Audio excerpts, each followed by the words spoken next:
मराठा समाजाला आरक्षण देण्याचा जी.आर. सरकारनं काढल्यानं छगन भुजबळ नाराज झाल्याची चर्चा आहे आणि त्याबाबत मुख्यमंत्री देवेंद्र फडणवीसांना प्रश्न विचारला असता भुजबळांशी चर्चा झाली आहे असं फडणवीस म्हणाले। ते नाराज नाहीयेत असा दावा सुद्धा मुख्यमंत्री देवेंद्र फडणवीसांनी केलेला आहे।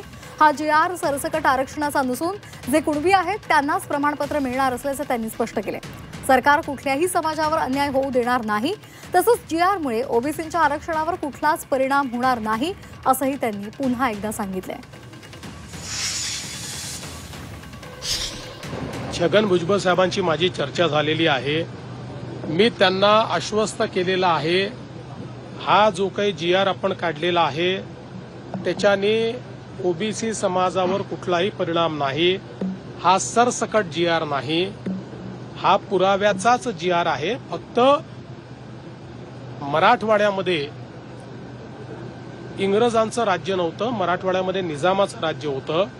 त्यामुळे इंग्रजांच्या राज्यातले पुरावे हे इतर ठिकाणी मिळतात, मराठवाड्यात मिळत नाहीत। मराठवाड्यातले पुरावे हे निजामाकडे म्हणजे हैदराबाद गॅझेटमध्ये मिळतात। त्यामुळे तिथले पुरावे जे आहेत ते आपण ग्राह्य धरलेले आहेत। त्यामुळे जे खरे कुणबी आहेत त्या पुराव्यांमध्ये त्यांनाच हे मिळणार आहे। दिशाभूल सरसकट नाही, मग गावातील असा शब्दाचा उल्लेख आहे। तर गावातील म्हणजे कोण? गावामध्ये एक जात राहते का? काय म्हणायचं आहे मुख्यमंत्री महोदयांना? नातेसंबंधातील म्हणजे कोणत्या नातेसंबंधातील? एखाद्याने उच्च जातीमधल्या एखाद्या तरुणाशी जर आंतरजातीय विवाह केला असेल तर त्या सगळ्यांना तुम्ही सर्टिफिकेट देणार।